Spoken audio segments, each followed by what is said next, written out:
Good morning, this is Pauline. And this is Linda. And we start with the Sight for Wight news for Friday the 24th of January.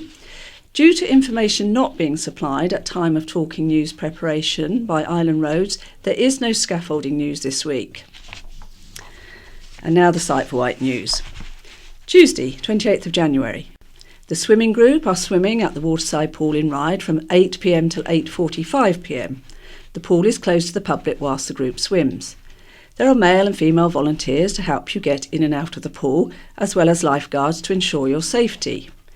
To join the swimming group, please call Sight for Wight first to notify us of your swimming ability.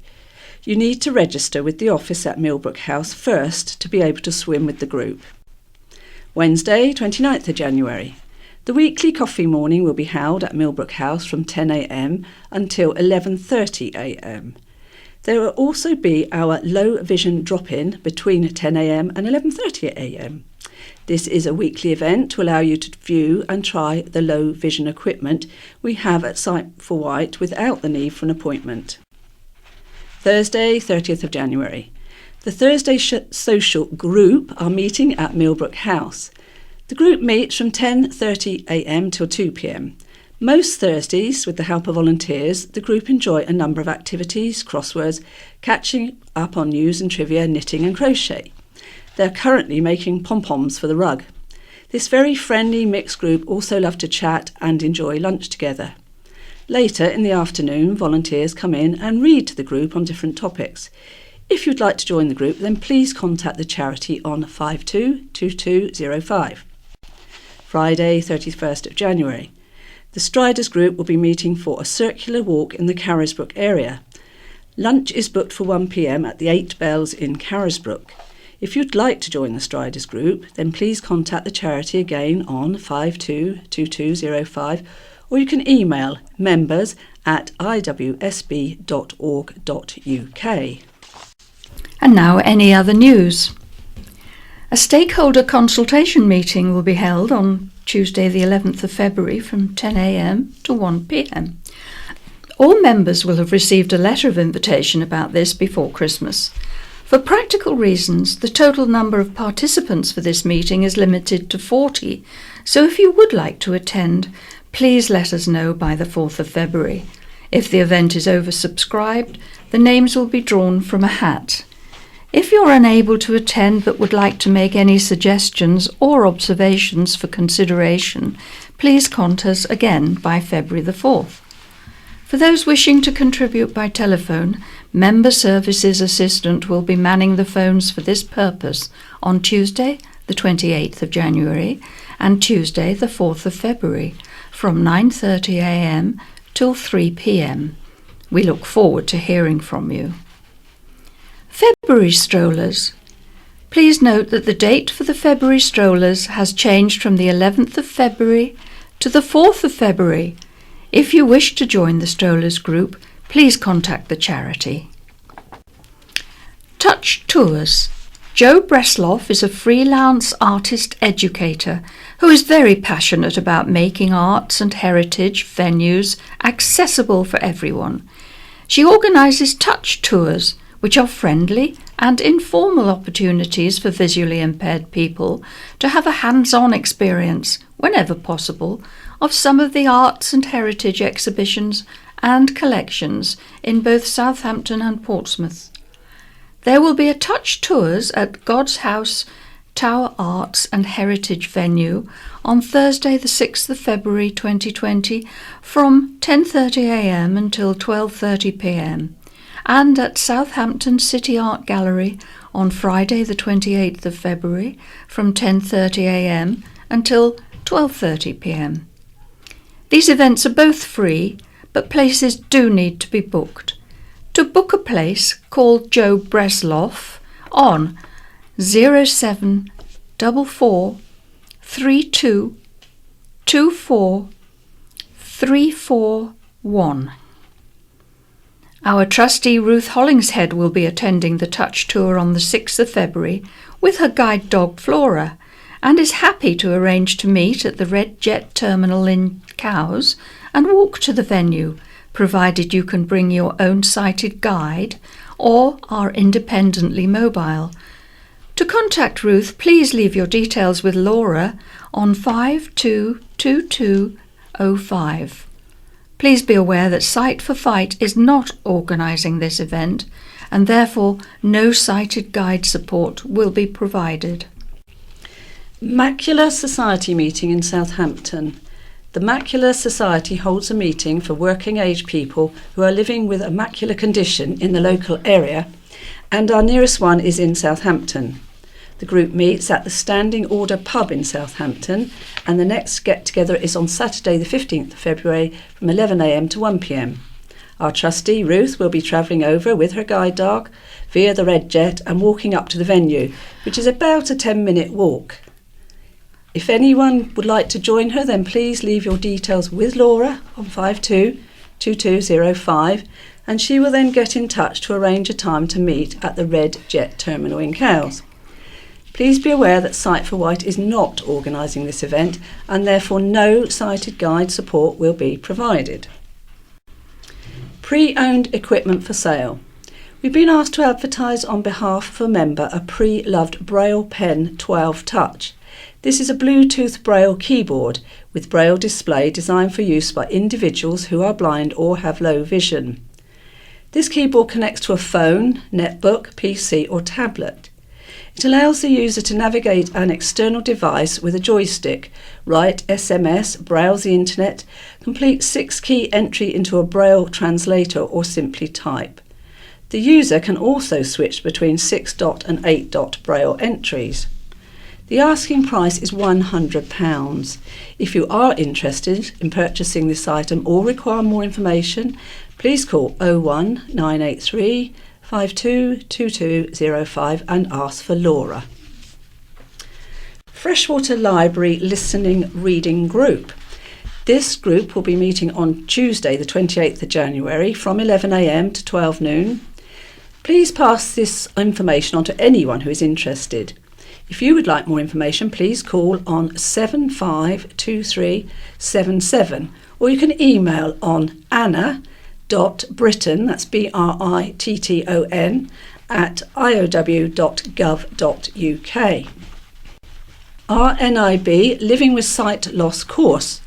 Have you or a family member been diagnosed with sight loss? Share experiences with others in similar situations and find out about services available to you. These free, informal, community-based courses provide information, advice, support and practical solutions for people with sight loss and those close to them, helping them to adjust to a sight loss condition, increase independence and boost confidence. This course will be running on Thursday the 13th of February and Thursday the 20th of February, 10 a.m. to 3 p.m. at Falcon Cross Hall, Shanklin, PO 377LA.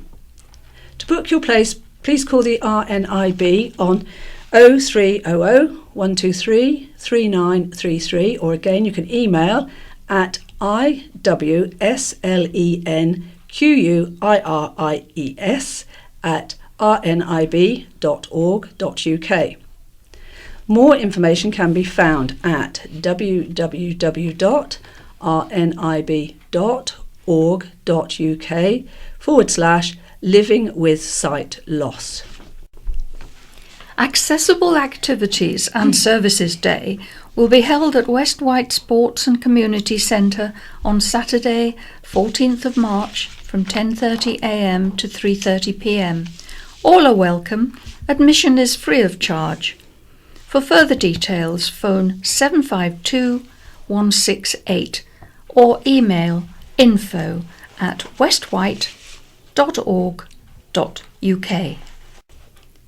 Donations. If you have any unwanted gifts, Sight for Wight would be pleased to receive anything in new condition and suitable for raffle or tombola prizes. We were delighted that one of our members, Roy Perry, won the 18+ category with his story Silent Night in the 2019 Sight for Wight story writing competition. You can hear Roy's story later in the programme. And this week's In Touch: talking buses and a new way to read. Peter White hears about the talking technology that is slowly being added to the UK's buses. When will more public transport get the equipment that tells you where you are and where you're headed? We hear about the app designed to help people with macular degeneration to continue to read text. And now we go on to the Isle of Wight talking news, and this is from the Isle of Wight Observer and the Isle of Wight County Press. Future of Ventnor Road on a knife edge. The future of a key Ventnor thoroughfare is said to be on a knife edge, as Island Road's engineers work around the clock, keeping a close watch on Belgrave Road, which has suffered a serious collapse. Belgrave Road links the former Ventnor Cinema, now the Rex Piano Bar, with the Royal Hotel. The only building on the sea side of the road is the former Wellington Hotel, which still has planning permission for conversion into flats. Since the initial failure and landslip affecting the Victorian retaining wall, which runs alongside a footpath along Belgrave Road, there has been further slippage, and with heavy rains expected next week, more movement is considered highly likely. Both Belgrave Road and Esplanade Road below it are subject to a closure notice for vehicles, initially put in place for 21 days, but in reality the road will remain closed for the foreseeable future. An Isle of Wight Council spokesman said the closure notice was to ensure public safety following significant cracking in the road and the breach of an adjacent retaining wall. A team of structural and geotechnical engineers are carrying out investigations on site to determine the root cause of the problem. And once this work has been completed, we will be in a position to comment further. Pedestrian access along both roads is still possible, although barriers are in place for the protection of the public. An overland water supply has now been laid, and the nearby gas supply pipe is being closely monitored for damage. One property has been evacuated due to the danger of falling masonry. Local representatives have praised Island Roads for keeping them well informed, and the public and local businesses are also being kept up to date with developments. Despite the obvious disruption, it seems that Ventnorians are taking a pragmatic attitude towards the situation. Ventnor Mayor Stuart Blackmore said, "We've had a good presentation from Island Roads. With heavy rain forecast for next Monday and Tuesday, they're pausing before making any further plans, which seems sensible. Island Road staff are monitoring the situation 24 hours a day. The wall has been there over 100 years and haven't been any problems before. I'm happy to wait to find out the full situation and let things settle down before rushing to judgment." Housing policies are set out. Traveller sites, second homes and crackdowns on unscrupulous landlords all are key points in a new draft housing strategy for the Isle of Wight. The 5-year strategy, which sets out policies on housing supply, affordability and extra care housing for elderly and disabled people, has been published by the Isle of Wight Council and will go for public consultation. It highlights a need for new housing but recognises new developments are unpopular and states these attitudes need to change. The strategy states new homes are particularly unpopular among older people, many of whom have moved or retired to the island. Objections often cite pressure on infrastructure. The council said changes to developer contributions would help, but it was not possible to require new developments to pay for existing problems. One key element is reducing the number of homes planned. The current housing target set by the government is 10,000 homes over the next 15 years. The council has proposed building 100 houses a year, prioritising affordable ones. It will explore the allocation of traveller sites, as government funding is available to build traveller sites and provide water and sanitation. Adding to the problem is the number of second homes on the island. 1 in 6 are second homes, which has inflated prices. Unscrupulous landlords who knowingly rent unsafe and substandard accommodation will face a crackdown. The council will support good landlords by reducing red tape. The consultation runs until March the 13th. More than a quarter of exclusions at island schools were a result of alcohol, drugs or assaults, according to the latest figures. The Department for Education figures show the number of serious incidents resulting in exclusion has increased every year since 2015. In 2017-18, the latest figures available, 188 students were suspended or expelled for assaulting another student, and 77 were excluded for assaulting an adult. 27 were excluded for drug or alcohol-related issues. The number of exclusions due to assault, drugs or alcohol accounted for 28% of the total. An Isle of Wight Council spokesperson said, "The number involved is very small compared to all children on the island. The Council continues to work with school leaders to ensure more effective strategies are in place to manage students exhibiting challenging behaviour." Peter Shreve, Assistant District Secretary of the IWNEU, said the pressure to succeed in school, along with the workload and shrinking school breaks, has contributed to rising exclusion rates. He said exclusions generally are far too high to make a real impact on the serious issue of school exclusions. Early intervention is more important than tinkering with procedures. Presently, there is too little support for students in need, and the need is growing. Exclusions must not exacerbate a child's vulnerability, but if they are increasing, isn't this happening? The total number of exclusions has fallen slightly from 1,030 in 2016-17 to 1,025 in 2017-18. The number of permanent exclusions has fallen from 18 to 14. The council spokesperson said the island has low numbers of children being permanently excluded. Generally, the vast majority of children are very well behaved in schools and engage deeply in their lessons. Schools are responsible for meeting every child's needs and can commission support from providers to assist. The search is extended for missing Harry. The search for a missing 23-year-old from the island has been extended to the whole of Spain. It comes after Harry Stagg from East Cowes disappeared on November the 29th on the way to his granddad's home in Malaga, where he was due to spend Christmas. The Olive Press, an English newspaper in Spain, said the search has now been widened and Harry has been urged to make himself known to the authorities.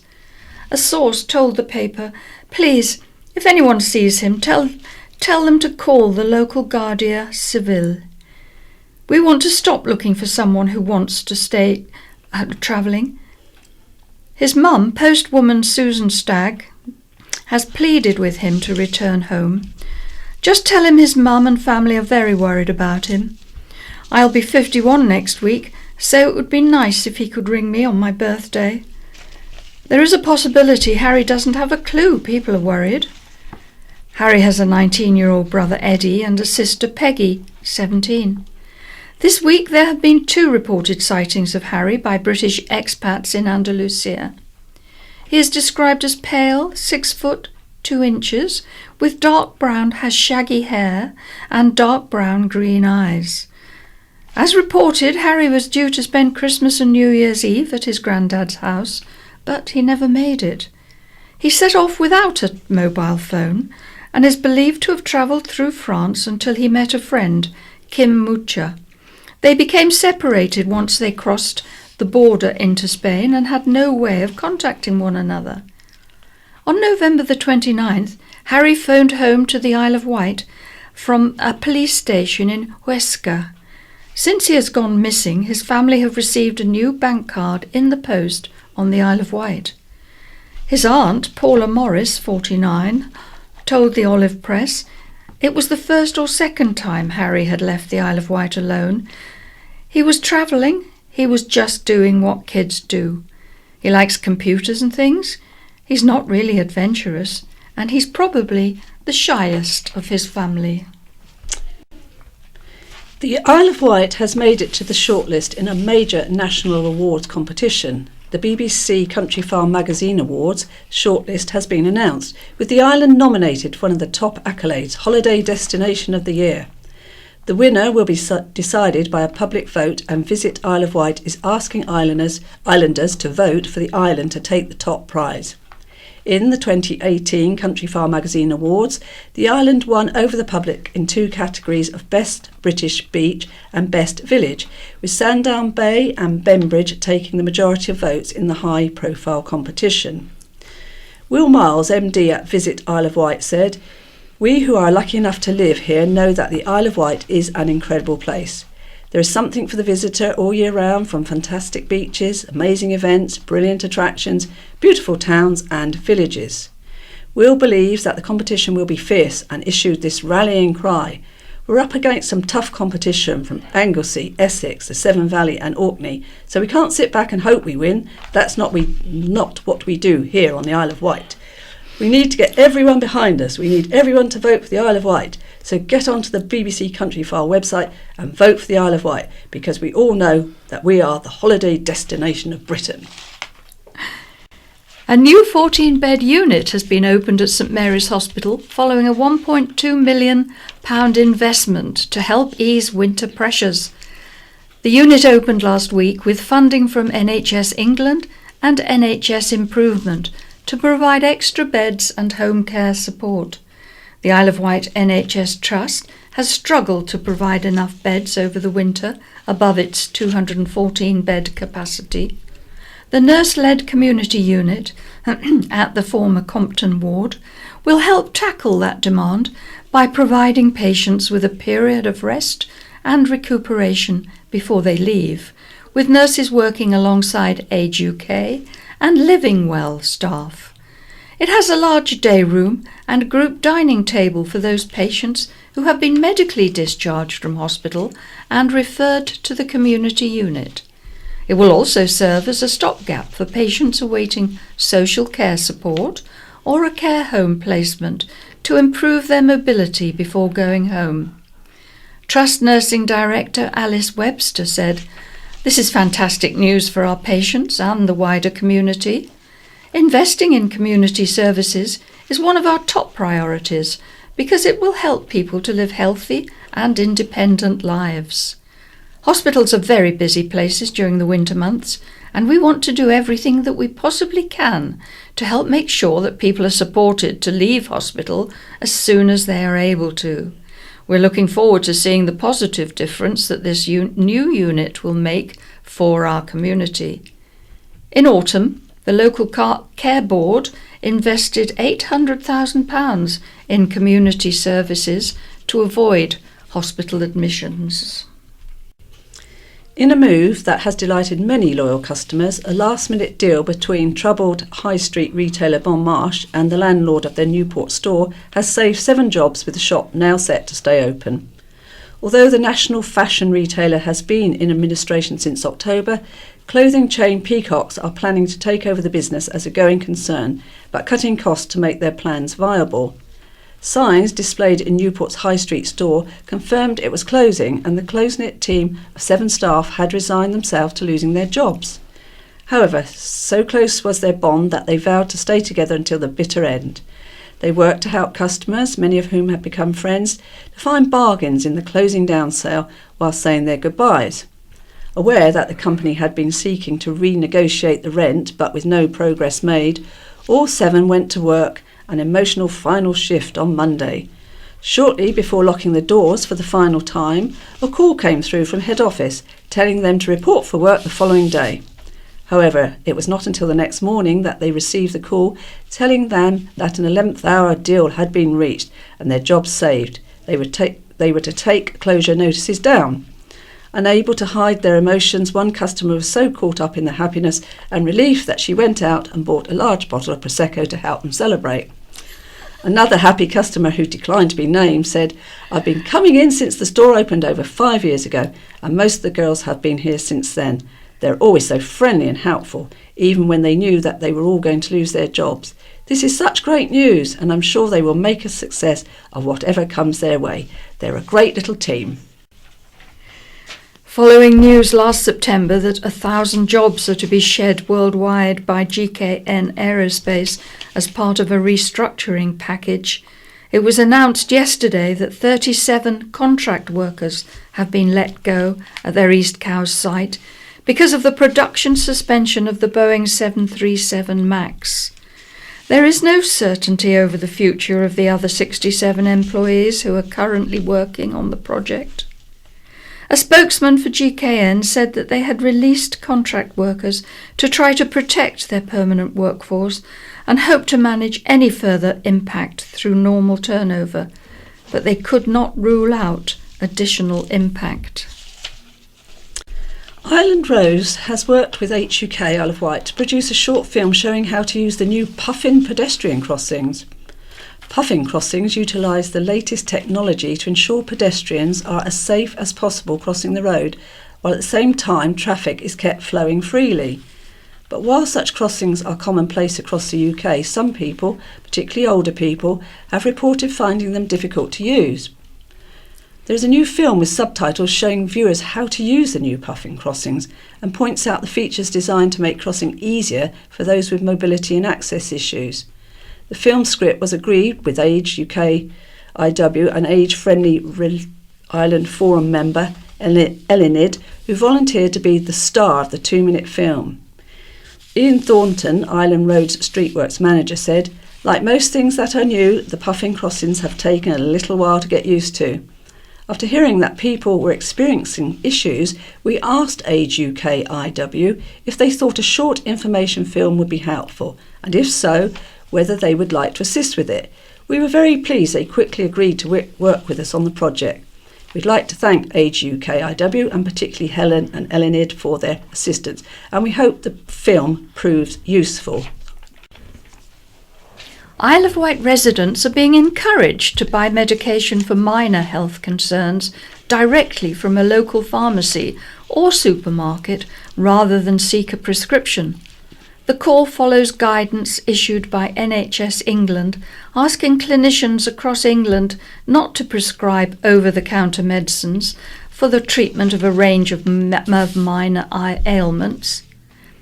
Alison Smith, Managing Director at the Isle of Wight Clinical Commissioning Group, CCG, said the national guidance is now being implemented locally. She said this is about stopping prescriptions for ailments such as a sore throat, dandruff, athlete's foot, indigestion or fungal infections, for which anyone can buy medication from any supermarket or pharmacy. Of course, we can't run away from talking about the true cost of prescriptions for minor injuries. By stopping or discouraging prescriptions for over-the-counter medicines, over £500,000 each year for the island's health economy will be realised. The savings will go towards funding new interventions, such as continuous glucose monitors or new medicines, which will potentially have a significant impact on the quality of life for island residents. Caroline Allen, Deputy Head of Medicines Optimisation at the CCG, said, "Your GP will continue to look at individual cases, and so there may be times when they will continue to prescribe or stop over-the-counter medicines where they feel it appropriate." Francisco Alvarez, Sandown Practices pharmacist, said, "Pharmacists can help you manage your medicines and give you advice on questions you may have about your medication. You can also talk to us about other health matters, for example, developing a healthier lifestyle, measuring your blood pressure, or we can give you advice about stopping smoking." Francisco, who is also on the CCG's community pharmacy list, added that keeping a few useful medicines at home means you can treat common conditions without needing to see a healthcare professional at all. But more than half of A&E patients at St Mary's Hospital were kept waiting for more than 4 hours last month. During December, 1,269 patients, 52% of the number who attended the emergency department, waited for more than 4 hours to be admitted or discharged. It was a busy festive period for the Isle of Wight NHS Trust. It published 2 appeals on its Facebook page, one in December and the other on New Year's Eve, asking nurses and healthcare assistants who were not scheduled to work to go in and help out. However, the opening of a new urgent treatment centre for patients with minor ailments helped alleviate some of the pressure. All 2,594 patients at the new unit were seen within the 4-hour target time. Across all the emergency care departments at St Mary's Hospital, 74.8% of patients were seen within 4 hours, an improvement on 72.6% in November. Nationally, only 79.8% of patients were seen within 4 hours. A spokesman for the Isle of Wight NHS Trust said, "Winter is always a challenge for the NHS, and we continue to see an increase in the number of people attending our emergency department, many of whom are very unwell. Our new urgent treatment centre, which treats people with minor illness and injury, is relieving some of the pressure on the emergency department. Supporting people to leave hospital as soon as they're able to is an important part of improving our performance against the national targets for urgent and emergency care. We apologise to anyone who may have experienced a long wait and want to reassure our community that we're working really hard to see and treat people as quickly as possible. Local people can help to reduce waiting times in A&E by ensuring that they call 111 to get advice before travelling, and only use 999 or attend A&E in a genuine emergency." A man has been arrested on suspicion of manslaughter following the death of a man who was carrying out tree surgery work. The 42-year-old was working at Castlehaven Lane, Knighton, on Monday when he suffered a serious injury. He was taken to hospital by air ambulance but was pronounced dead a short while later. A police spokesperson said, "We were called at 2:22 p.m. to assist the ambulance service following reports a 42-year-old man needed medical assistance. It is believed the man was assisting with tree surgery work when he suffered a serious injury. His next of kin have been informed, and we are being supported by specialist officers." A Knighton man, also 42, was arrested on suspicion of manslaughter by gross negligence. He was subsequently released from custody but remains under investigation. The former assistant manager at the Bugle Inn in Yarmouth has been awarded £13,000 following an employment tribunal, but has not seen a penny yet. Britta Agar took the pub to a tribunal in Southampton in March 2019 and won her case for wrongful dismissal, unfair dismissal, failure to pay a statutory redundancy payment, and failure to provide written particulars of employment. She'd been employed at the Bugle Inn for 7 years and had been promoted to assistant manager, but was later made redundant and not offered a suitable alternative role. She's yet to receive any of the money owed to her. She resorted to enlisting an asset enforcement company to recover the money, which cost her £2,000, but the company found the Bugle's assets were registered to other companies and people and was unable to help. She said no money has been paid, even after employing enforcement officers. "I've tried everything, but everything is on the employer's side. This has caused me a lot of mental stress after going through the tribunal. They've avoided paying what a court has ordered them to pay. It may be legal, but it does seem unethical." Britta said Character Inns had barred her from all its pubs, which had alienated her from her friends and social gatherings. She said, "I have my own taxi company and the ban makes it awkward for me to pick up customers. It has been very upsetting." A spokesperson for Character Inns said, "Character Inns recognises the value and importance of all its staff. Over the last 10 years, we've been grateful to provide employment to hundreds of local people, the vast majority of whom have been hard-working, reliable and honest individuals who have contributed enormously to making each of the Character pubs the great venues they are today. With regards to Miss Agar, the company is using all legal avenues to defend itself from these claims and will make no further comment." The Isle of Wight Council plans to address a lack of affordable housing on the island by making a break with the past and providing some itself. Figures released by the Ministry of Housing, Communities and Local Government show that since 2011, a total of 762 new affordable homes, which includes properties for sale or rent and social housing, have been built on the island. But from an annual high of 245 in 2011, by 2018 only 2 new affordable homes were built for sale, with no properties for rent coming onto the market at all. It's partly in response to this failure of the market to meet the needs of islanders that the Council is now planning to take action. Over the last year, as part of the regeneration programme, the Council has begun moves to deliver new affordable homes itself. The draft 5-year housing strategy, currently under consultation, makes a clear commitment to this new policy. Once it's agreed and adopted, the Council will seek to intervene where the housing market fails to provide access to quality housing that island residents can afford. Councillor Abraham said, "Our vision for housing is to enable everyone living on the island to have a place they call home. While most of us on the island are well housed, that may change if we do not act. Increasing housing choice is essential for us all to achieve maximum independence and to have better life chances. It'll also keep young people from needing to leave the island to gain affordable housing." A Mountbatten pilot scheme to support island businesses to be dementia-friendly has been hailed a great success. The Dementia for Business session was delivered by Mountbatten's dedicated education and training team.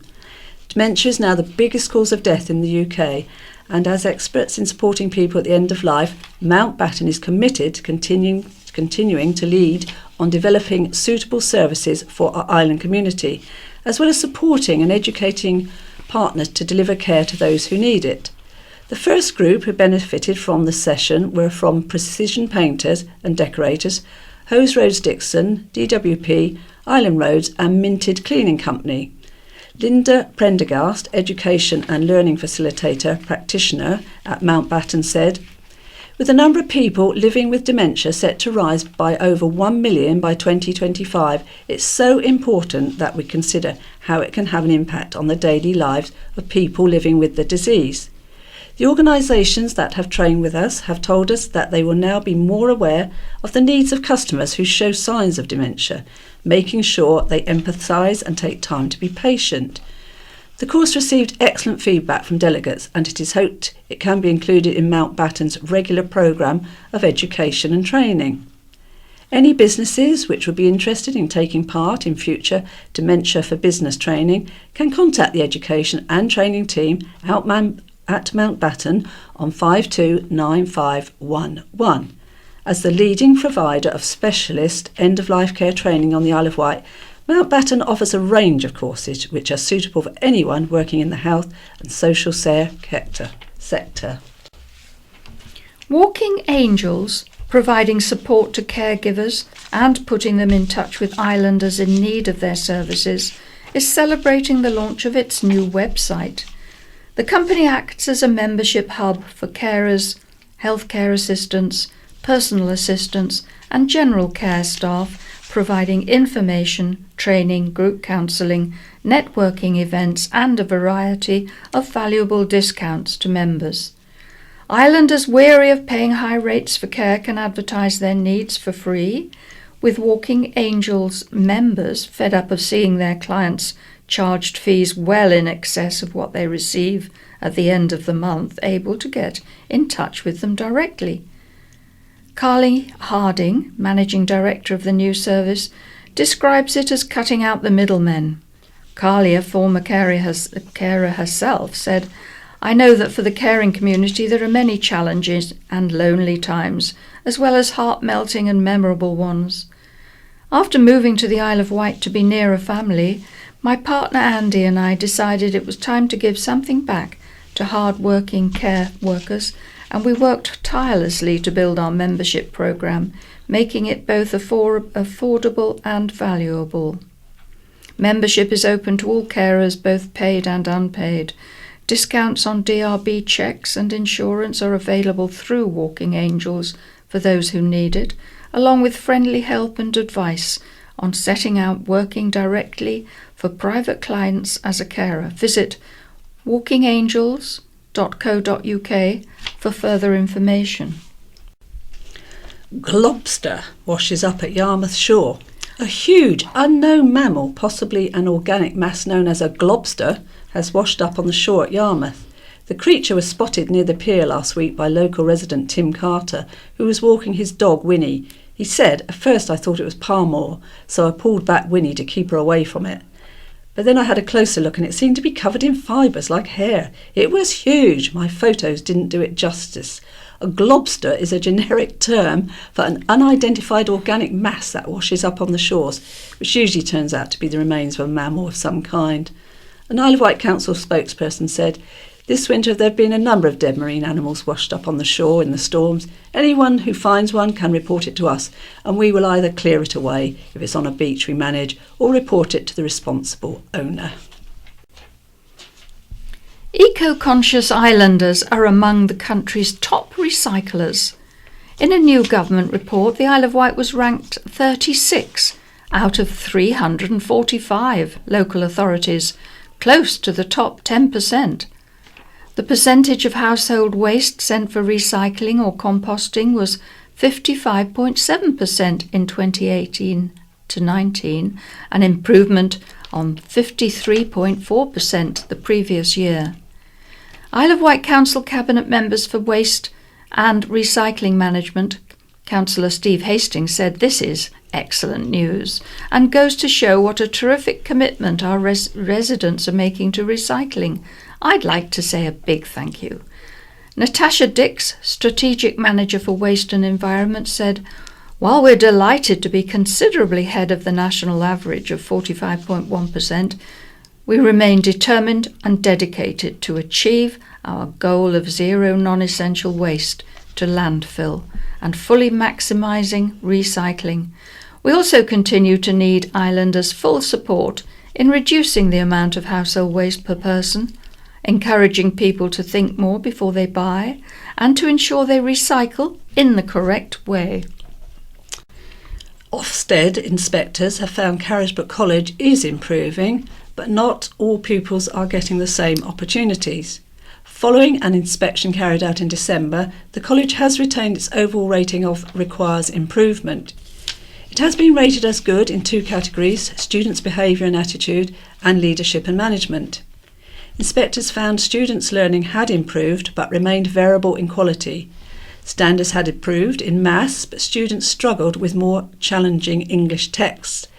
Their vocabulary was not wide enough to produce high-quality written reports, and their reading across different subjects was not varied or demanding enough. They found opportunities at the school were not available to all students. Despite offering trips including a visit to China, leaders did not check all pupils, particularly those who were disadvantaged. Inspectors praised the carers' guidance offered at the school. Executive Head Teacher Matthew Parr-Berman and his senior team were praised for their sense of purpose and determination that all pupils receive the highest quality of education. The college said plans were in place to address the shortcomings, and it was confident the school would make rapid progress. Mr. Parr-Berman said, "I would like to thank the Governor's staff, students and parents for their ongoing hard work and commitment. Everyone in our community should be proud of the remarkable progress made so far." Now it's goodbye from Pauline. And from Linda. Goodbye. Hello, this is Lester. Hello, I'm Jan. And we start with the readers' letters from the County Press. School closure will deeply hurt Yarmouth, from Sarah Howell in Yarmouth. While gorgeous new buildings are clearly an attractive proposition, the decision to close All Saints School, Freshwater, and to move Yarmouth School to its upgraded site is a sad and short-sighted one. Yarmouth School is a success run by a dedicated team that gets results.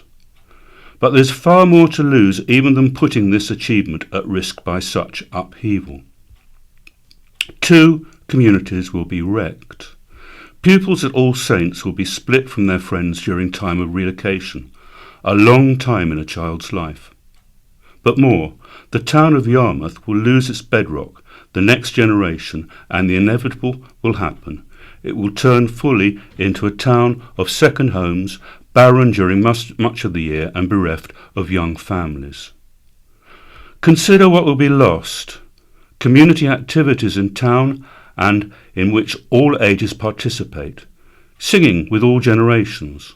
carols at Christmas, feeling at home in a church to which even the littlest can walk to welcome mums and dads to services they host, creating art outside in the endless fresh air for activities such as the carnival. Then there are the knock-on effects that erode our children's future. The Scouts and Guides group, fed for generations by the school's pupils, has its hut by the school and is the base for many a woodland walk or coastal hike. Without a school that encourages families to the area, it will share the same fate, despite the now proved association between outside activity and mental health. Little things maybe, but the presence of the school encourages young people to move to the town, who start businesses and become linchpins of the community. Try and think of another school, anywhere, more perfectly situated at the very heart of its community. Don't throw away this jewel for the short-term promises of fancy facilities. Yarmouth has its very own outside classroom, interaction with its community, and the space, fresh air and countryside environment that money actually can't buy. And this is from Matthew Parr-Berman, Executive Head Teacher and Head of Carisbrook College. I have always been very honest about how the school is progressing, and being straightforward and to the point is one of my traits. So, if I am totally honest, I have some mixed feelings about our latest Ofsted report.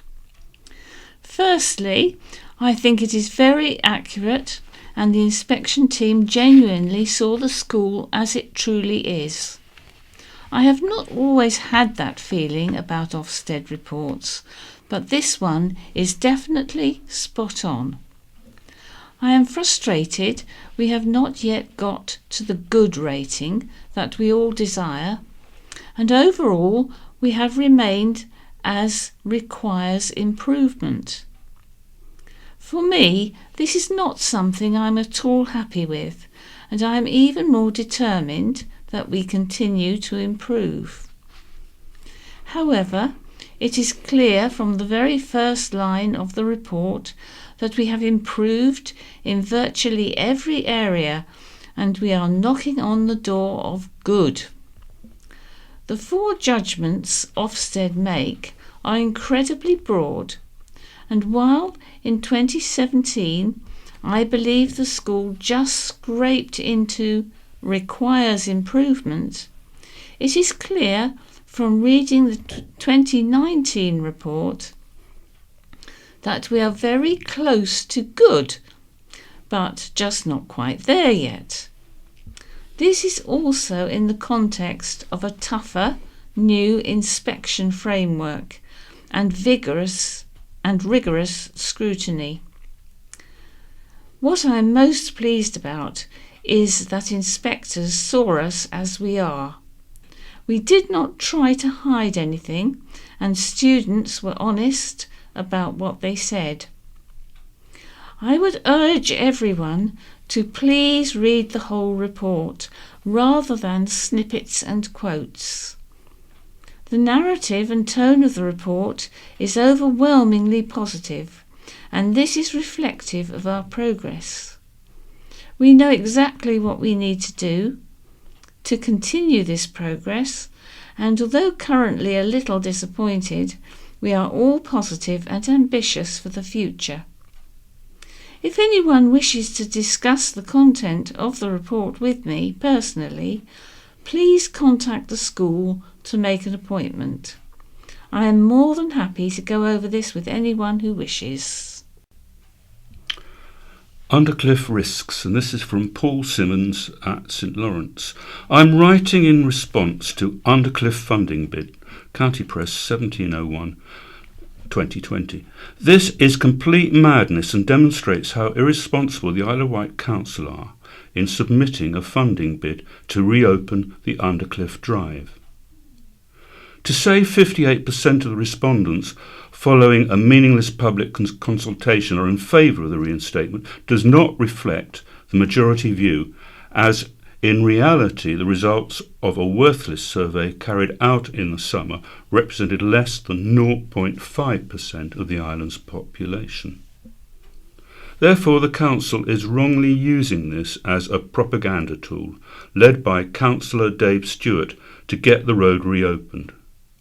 Ventnor Town Council clearly object to the idea, with a previous quote from Ventnor Councillor Gary Peace, who slams the Undercliff Drive reopening, in inverted commas.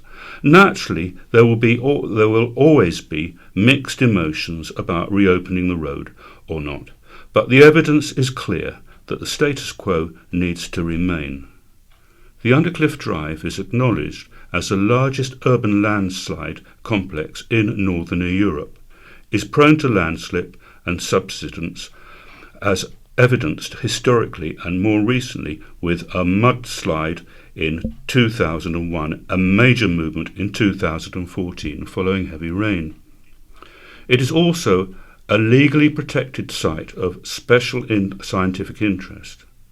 We cannot continue to ignore that future landslips are inevitable. The risks are too high.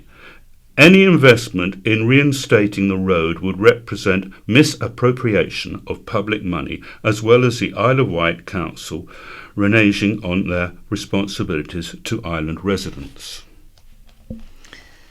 And from Joan Hall of Gurnard. What good news that Marche is here to stay.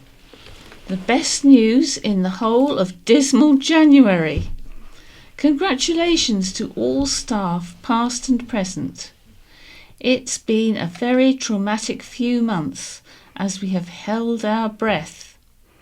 Since opening day on August the 8th, 2014, we have so enjoyed shopping in Marche, from the days we had to travel to Gosport to grand opening here in Newport.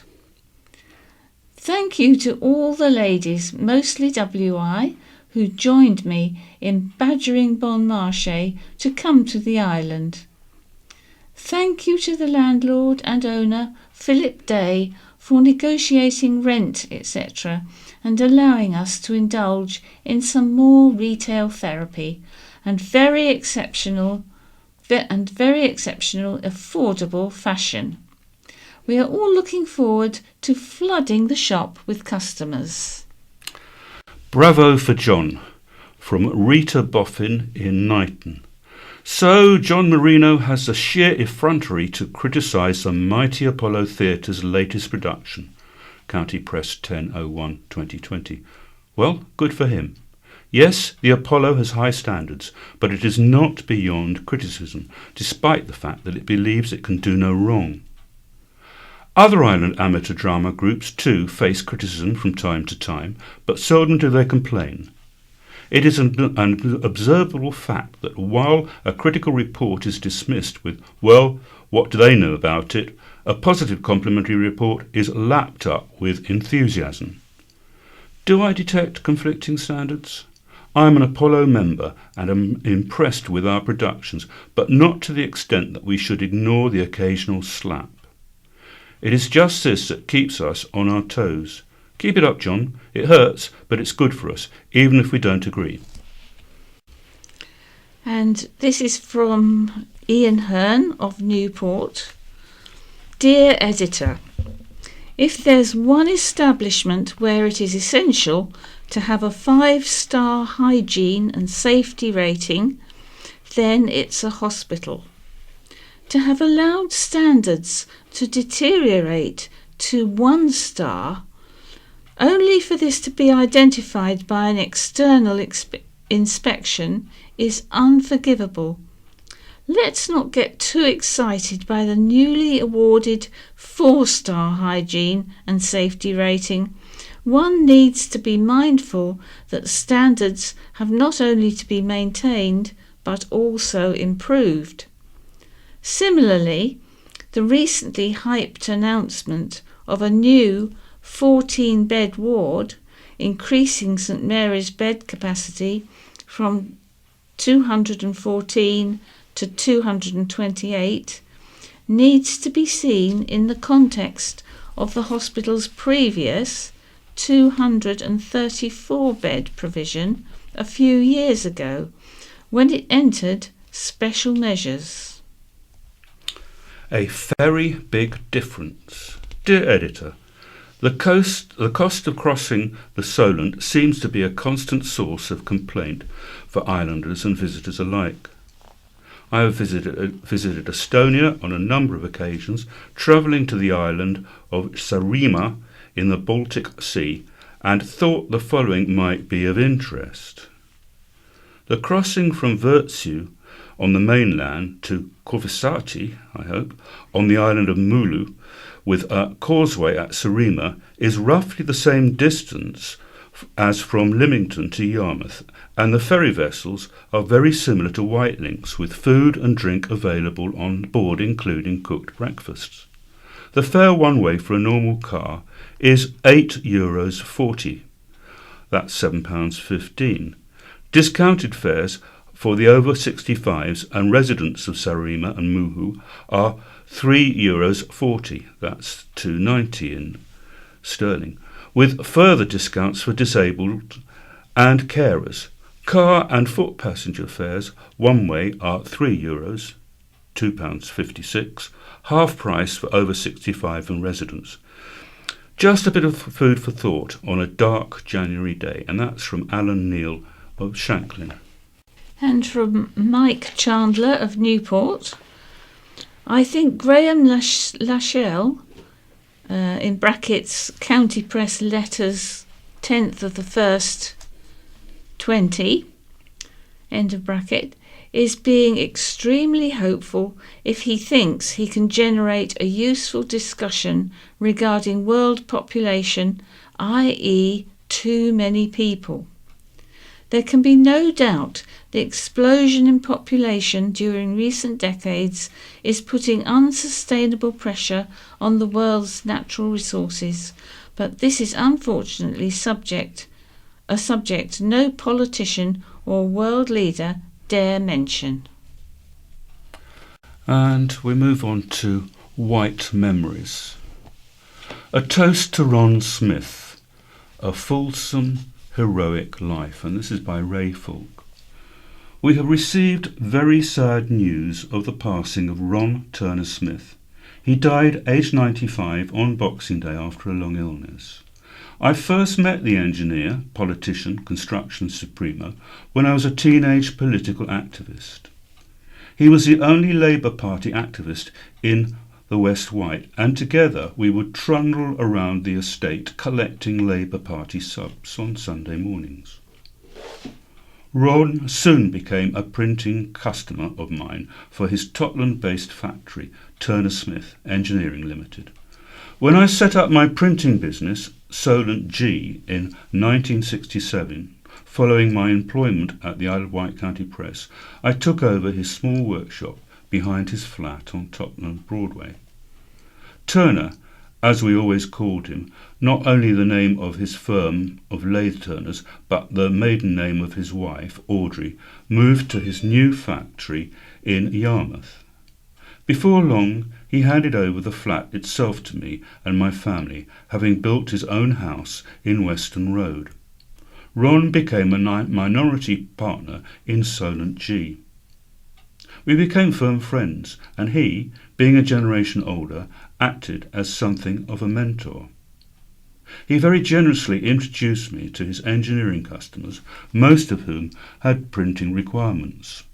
I would travel to the mainland with him regularly to accompany him on his customer rounds. My brother Ronnie was also involved in Solent G, and it was in our office one day in the summer of '68 that Turner suggested to Ronnie that he might like to apply for a part-time job as a fundraiser for the Isle of Wight Indoor Swimming Pool Association, that's IWISPA charity. Ron Smith was involved with the cause, and he brought in his friends and committee member Steve Ross, later MP for the island, and later still Lord Ross of Newport. A key festival supporter, it was Steve who found the Hellfield site near God's Hill for the very first 1968 festival, the account of how Ronnie accepted the fundraising post and came up with the idea of a pop festival is told elsewhere. See Stealing Dylan from Woodstock, 2015. The historic first Isle of Wight festival took place in August Bank Holiday weekend, and it was due to the enormously generous and fearless efforts of Ron Smith that the festival site got built at all. His engineering experience, boundless energy, great physical stature and authoritative command of scaffolders, carpenters, electricians and other subcontractors ensured that the venue was complete in record-breaking time. There had been only 1 week for construction between the harvesting of the barley and the day of the festival. Afterwards, when we asked Ron if he would be the site manager again for the following year, he asked what he would get out of it. "What do you want?" asked Ronnie. "Well, I suppose an electric lawnmower would be something," he replied in modest avuncular fashion. In 1969, the festival and its venue and Ron's accomplishments were on an altogether more heroic scale. This time the arena and stage, even by 21st century standards, were recognised as fit for a modern rock festival.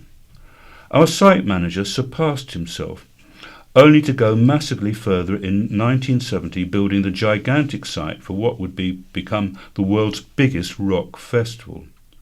Having acquired the title of the site director, he once again worked against the clock, translating the site plan and stage design into a tangible reality. The area, stage, toilets, shops, access roadways and the rest, the festival city, all sprung up miraculously on the windswept plains of Afton at the foot of the Downs, all in 3 weeks flat, due to the staggering capabilities of our towering stalwart, Turner Smith. Only this affable, no-nonsense, Brummie engineer could have completed the site construction on time and in the face of enormous odds, with the triple enemies of radical wreckers from the right, ditto from the left, and the unusually severe August weather conditions leading up to the event. Amid the star-studded acclamations and the political controversies surrounding the 1970 Isle of Wight Festival, the extraordinary talents and accomplishments of Ron Smith in creating that festival city are often eclipsed. For my part, I never cease to remember with the greatest admiration what he achieved for us in that extraordinary summer, 5 decades ago. Following the festivals, I lost touch with Ron for many years, and there are others who will be able to write about his subsequent accomplishments. I was aware that he became a county councillor and that he acted as Steve Ross's election agent for the famous 1974 defeat of our festival nemesis, Mark Woodnut.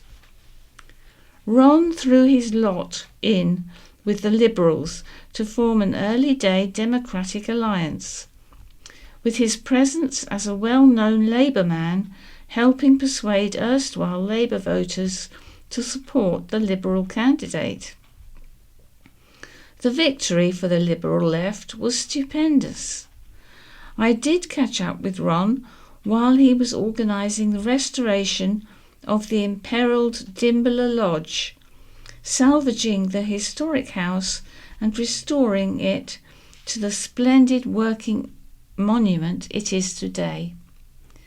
Once again his boundless energy and construction skills were applied, and on a voluntary basis, to bring a highly ambitious undertaking to fruition.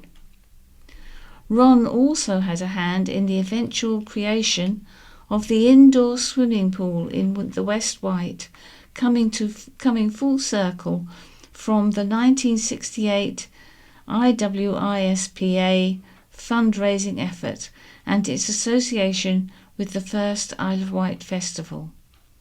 My daughter Caroline and I were fortunate to meet up with Ron at his home in Totland in 2014 to talk about our mutual festival experiences, as we researched the history of the festivals for our books.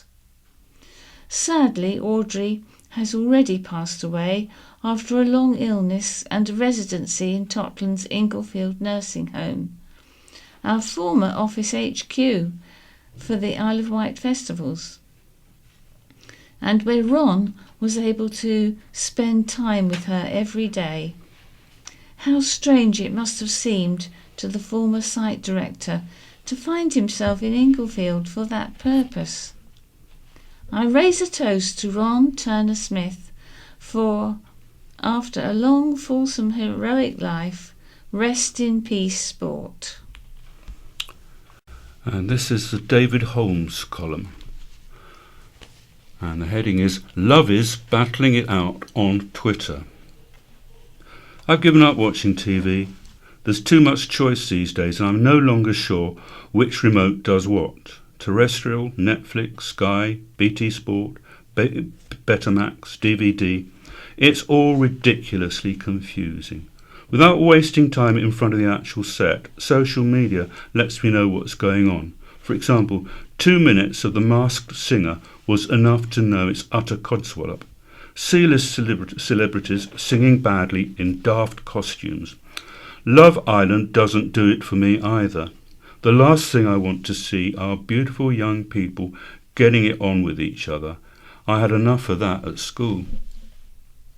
I really watched Question Time. I miss David Dimbleby, and it's on far too late. Last week, Lawrence Fox was a panellist. He's a member of the posh Fox acting dynasty, James, Edward, Freddie, and Amelia, who plays a top-drawer pathologist in Silent Witness, although in all my years as an undertaker, I'd never seen any pathologist quite like the one she portrays. Sorry, I digress.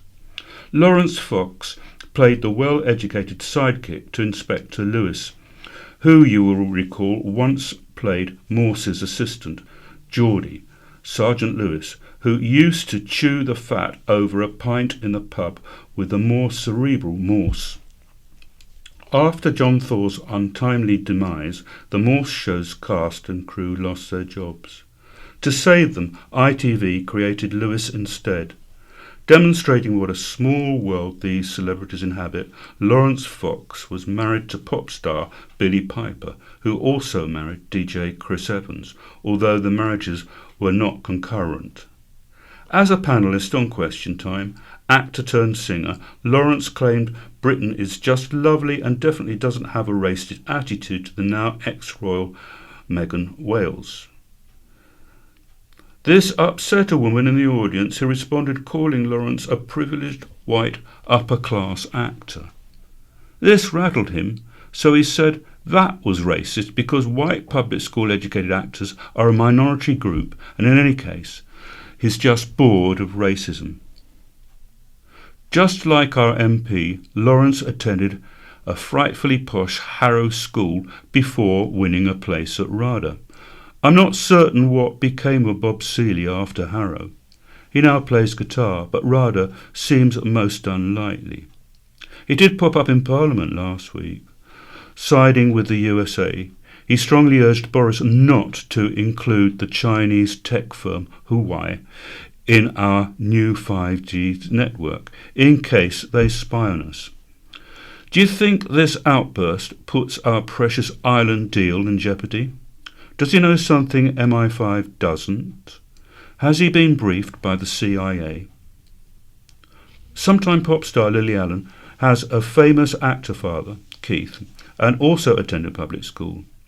Her pithy lyrics and catchy tunes are delivered in a Mockney style, a la Chaz and Dave, but these days, like Lawrence, she's better known for her Twitter outbursts than the hit parade. Lily is very unimpressed with Mr. Fox, so she took a swipe at him, saying, "Stick to acting, mate, instead of ranting about things you know nothing about." Without a trace of irony, she was sick to death of lovies forcing their opinions on everyone else. Lily earns millions from her witty tunes and festival appearance, and is a passionately disappointed Labour and EU supporter. She travels to migrant refugee camps with a film crew to tearfully highlight the appalling conditions there. This prompted Twitter wags to ask how many she actually brought home with her.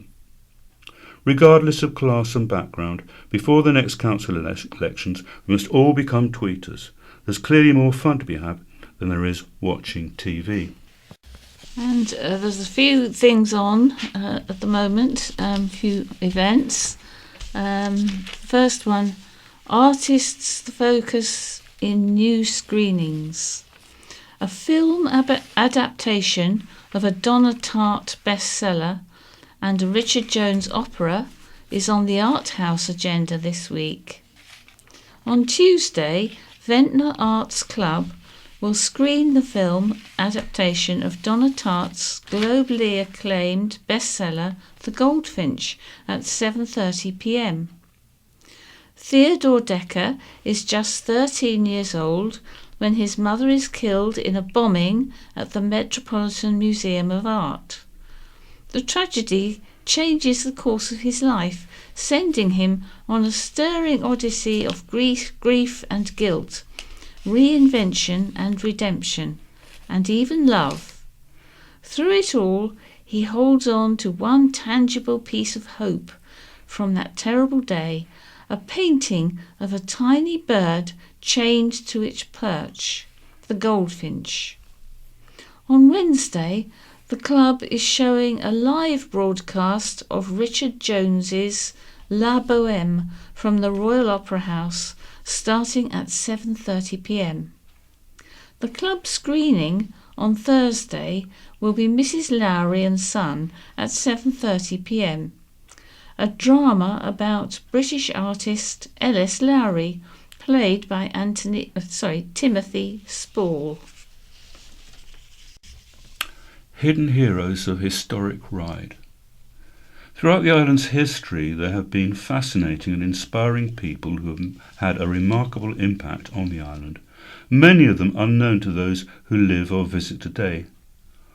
On the afternoon of Tuesday, February the 4th, the focus of the Museum Insight talk at Carisbrook Castle Museum will be some of the hidden heroes who herald from Ryde.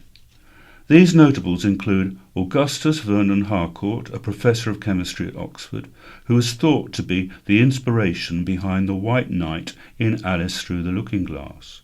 There will be information about Jabez Hughes and Gustav Mullins, whose photographic work included photographs of the royal family, including Queen Victoria and Albert Frederick Pollard, an eminent Oxford scholar who founded the Institute of Historical Research and Historical Association. He believed, "What a man does depends on what he does without."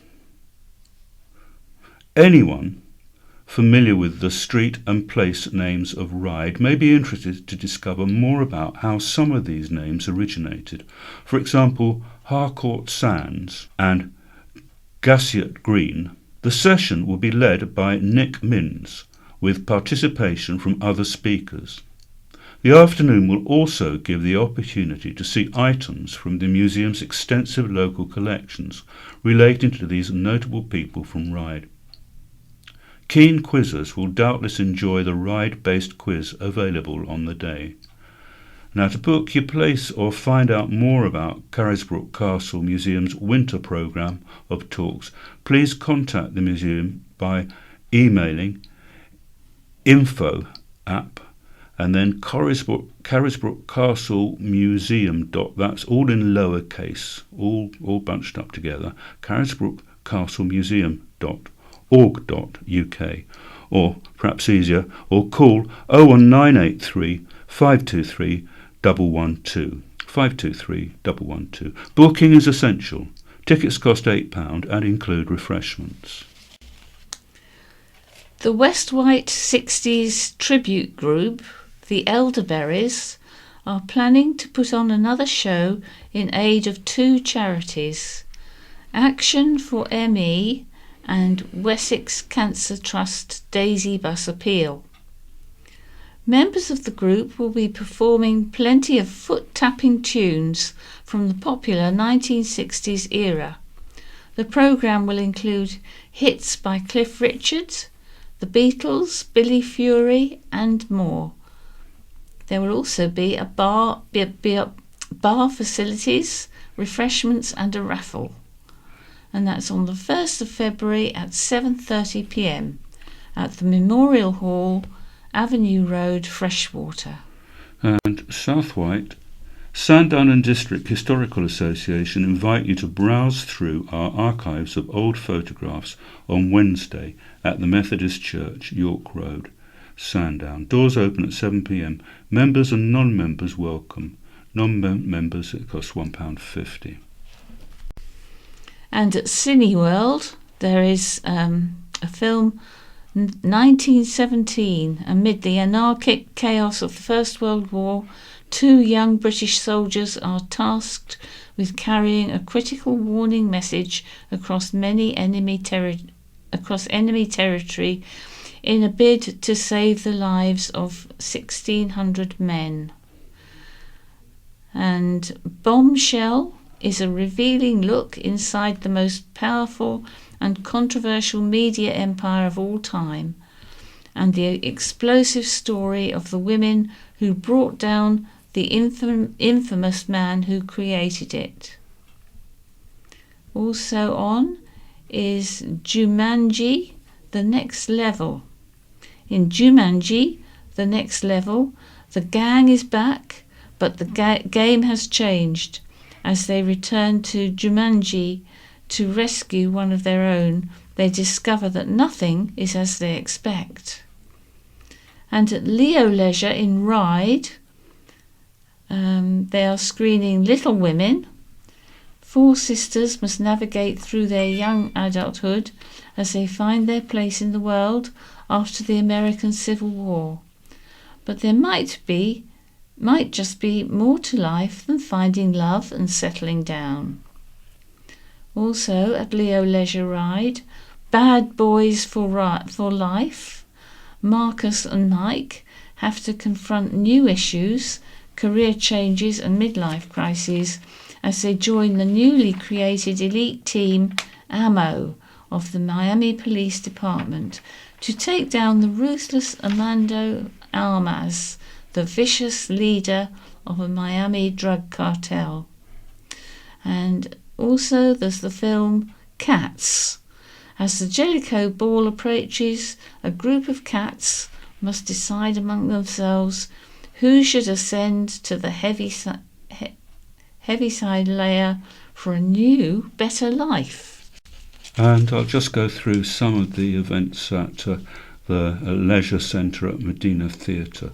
There's Sleeping Beauty, and the ticket prices for this are £10, under 14s £8, and the show dates are Saturday the 15th of February 2:30 and 7:30 p.m, and Sunday the 16th of February 2:30 p.m, and Saturday the 22nd of February 2:30 p.m and 7:30 p.m. And for all these events, if you want information, phone up 01983 823 880. There's also the Wannabe Spice Girls show, and that's just on Friday the 28th of February at 7:30, and tickets for that are £21. And Ben Hart Wonder, that's on Saturday the 29th of February at 7:30 p.m, and tickets are £17 and they're concessions. Then there's John Colshar, the Great British Takeoff, and that is on Friday the 6th of March at 8 p.m. Tickets are £20 for that. And Barbara Dixon with Nick Holland, that's on Wednesday the 11th of March at 7:30. Tickets £30 for that. And Go Now, the music of the Moody Blues. That's a tribute band, and that's on Friday the 13th of March, 7:30. Tickets £23 or £21 concessions. And I'll just repeat the phone number if you're interested in any of those. 01983, that's Isle of Wight, 823 880. And if you live in the North Wight area, a number of friendly skill-sharing groups meet at the Beckford Centre in Cowes. There are art sessions on Monday and Thursday at 1:30pm to 4pm, local history on Monday, crafts on Tuesday, and a discussion group on Thursday, all 10am till noon. Photography every other Wednesday, 2pm to 4pm, and stitchcraft on Tuesday, 2pm to 4pm. For further information, call 294 744 and leave your contact details. Move on to an item from the Observer. Spirit of the Orient to celebrate the Chinese New Year in style. After 2019's record-breaking event, the island's biggest Chinese New Year celebration is back.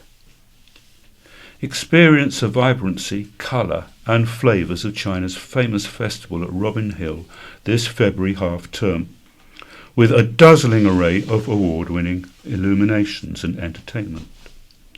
From 6pm to 10pm daily between February the 14th and 22nd, Spirit of the Orient will see a fusion of sound, colour and oriental flavours, featuring impressive light exhibits, an interactive dragon procession, light shows and traditional lion dances. Overlooking the projections across the woodland ponds, lion performers, accompanied by sound effects and pyrotechnics, will take to the stage for a spectacular illuminated dance show. The shows are based on traditional Chinese lion dances, in which performers mimic a big cat's movements to bring good fortune. Visitors can become part of the 12-metre Chinese dragon procession as it winds its way around the park's woodland ponds. Legendary in Chinese mythology, dragons traditionally symbolise power, strength and good luck. Tie your hopes and dreams to the wishing tree. Legend has it that the higher a wish is tied, the more likely it is to come true. This year, for the first time, a multi-visit ticket is available, giving unlimited visits to the event, and various food bundles are available. And for more ticket and information, please visit robin-hill.com. That's robin-hill, and that's all in lowercase.com. Admission to the event is also included in Robin Hill and Joint Park, with Black Gangshine frequent visitor passes. Now then, if you live in the central Wight area, there's a weekly support group has been set up to support anyone across the island who has suffered bereavement. Butterflies Bereavement Support will hold a friendship group in Cowes on Wednesday from 10:30am to noon at the Watch House Barn Coffee Shop, Bath Street. Also, the Samphire Dance Company for people aged 50 plus meets at Newport Congregational Church on Thursday 2:15pm to 3:30pm. To book, call Michelle on 754 189. And another thing that's on, feeling lonely or bored, come to the Time Out Cafe to enjoy organised activities, games, soup and rolls on Wednesday 1pm to 3:30pm at St John's Church, High Park Road, Ryde. The intergenerational group, together on Thursdays, meets each week during term time at All Saints Church Hall, Ryde, from 10 a.m. to 11:30 a.m. for tea, toast and toys for preschool children and parents or carers and the young at heart. And a citizen's advice, Isle of Wight and Ryde Aspire drop-in session will be held at Aspire Ryde on Wednesday 10 a.m. to 12:30 p.m. Advisors will be on hand to offer information and advice. All welcome. And finally, a tea dance will be held at Aspire Ryde on Wednesday between 2 p.m. and 4 p.m, including modern, sequence and line dancing. Beginners welcome and tutors will be on hand. And finally, Isle of Wight Story Festival, a feast for young bookworms. Authors and illustrators will descend on the island during February half-term to tell their stories to children. Thanks to the Newport and Carisbrook Community Council, an Isle of Wight Story Festival comes to the Riverside Centre, Newport, on February the 22nd. The festival will feature talks and workshops for youngsters, encouraging them to become more creative. Organiser and storyteller Sue Bailey said you can meet two fabulous illustrators, Nick Sharratt and Corky Paul. Nick has illustrated lots of Jacqueline Wilson books and Julie MacDonald books, while Corky Paul's drawings of Winnie the Witch will be instantly recognisable to many children. I'm really looking forward to the talks. We are delighted to acknowledge the financial assistance of Newport and Carisbrook Community Council to bring this event to Newport. And that's all from us this morning. Goodbye from Leicester. And goodbye from Jan. Message read on behalf of Miriam Tong, CEO. Dear all, Stakeholder Consultation Meeting, 11th of February 2020, 10 a.m. to 1 p.m. Central Newport venue to be confirmed. Side for Wight is inviting visually impaired members, volunteers and stakeholders to a consultation meeting that will inform the future direction of our charity. The meeting will include discussions on our mission and options for future programmes and operations. Site for Wight trustees are meeting in January to narrow down what we think is feasible for us to achieve, and we will share these reflections and options at the consultation meeting. For practical reasons, the total number of participants at the consultation meeting is limited to around 40. This means that, in addition to trustees, employees and guarantor members, we are limited to involving a further 10 visually impaired members and 10 volunteers. If you would like to attend on the 11th of February, please let us know by email, letter or telephone by 4th of February at the latest. To afford an equal opportunity to every visually impaired member and volunteer interested in attending, if we are oversubscribed, names will be drawn from a hat. Further details of the meeting will then be sent out accordingly, including any assistance with transport for visually impaired members we are able to offer, which may be limited to providing a sighted guide escort service from Newport bus station to the meeting venue. If you are unable to attend, you will still be able to input into these important discussions.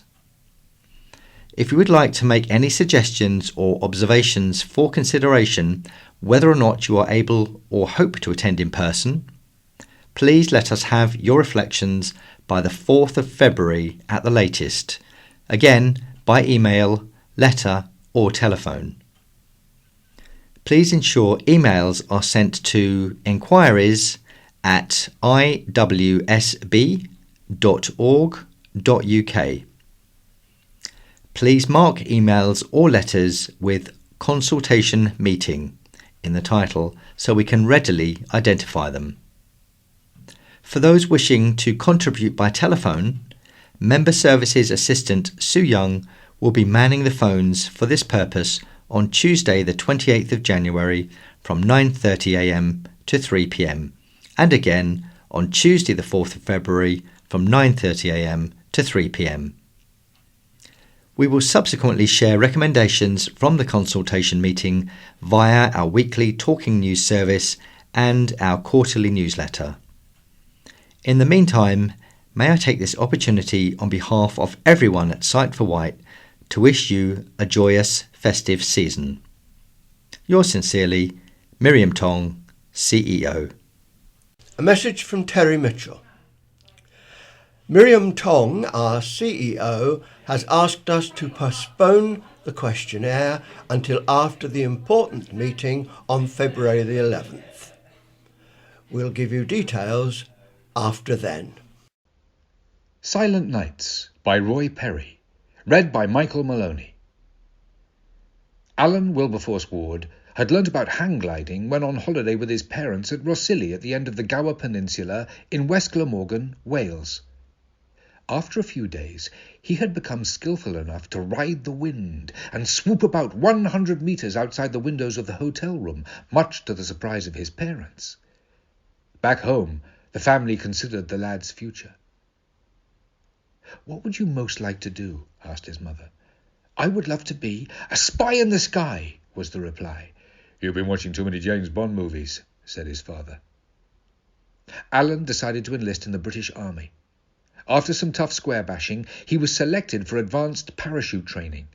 He also qualified as a pilot of a single-engined aircraft on a course similar to that for a private pilot's license. He was recruited to an elite Special Forces unit operating against the Taliban in Afghanistan and had perfected a method of silently approaching a target to report the status of the opposition.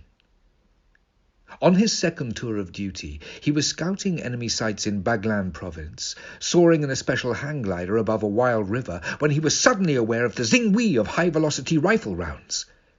He desperately tried to manoeuvre away as the shells passed close by.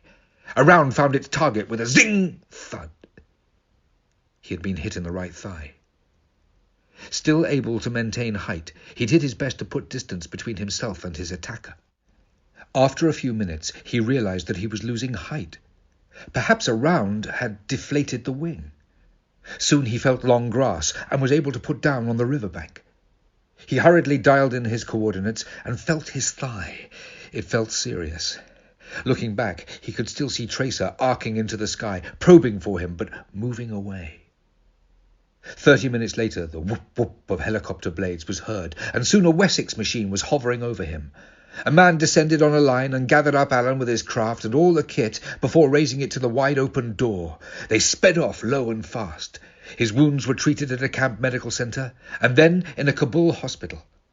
Plastered from hip to toe, he was flown back to the UK. He arrived back at his parents' home in East Cowes just before Christmas. The family went for a meal at the Hare and Hounds, Down End, on December the 22nd. During the meal, amid the happy snap of crackers and cameras, he heard the unmistakable sound of a Salvation Army band and singers. They entered the premises. Alan said to his dad, "There is nothing quite so evocative at Christmas than this sound." He became aware of a very pretty girl who was collecting funds. Boldly, he said, "Why are you not singing?" She croaked back, "Laryngitis."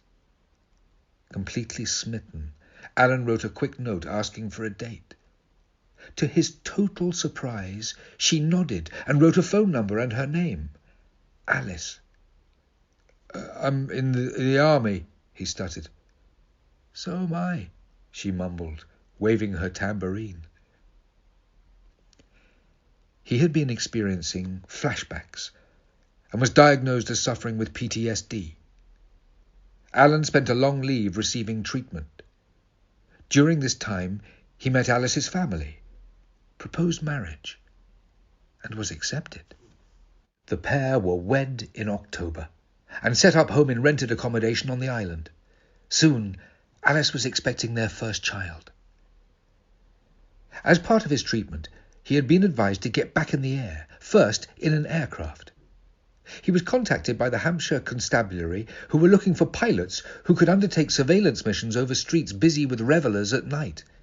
A new aircraft was to be tested.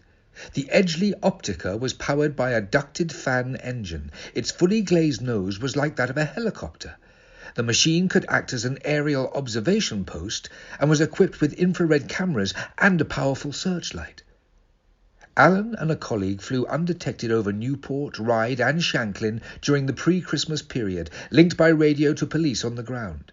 Sensitive microphones on the craft picked up festive music and groups of carol singers. They flew silently above the town, then moved over an industrial estate, and were astonished to view a group of men hurriedly bundling TVs, printers and PCs into a white van. The searchlight lit up the scene, and a loudspeaker boomed out, "Stop where you are and lay on the ground!" The crooks were so astonished that they meekly surrendered to the officers on the ground. Alan was pleased to have proved the system, and spent a lovely time with family and friends. Church bells rang out to welcome them to the Minster for a service of 9 lessons and carols. Children caroused in delight on finding a layer of snow which dampened their footfall after the service. Fully recovered from his injuries, he returned to his unit. They were tasked to carry out surveillance missions against rebels in an African state.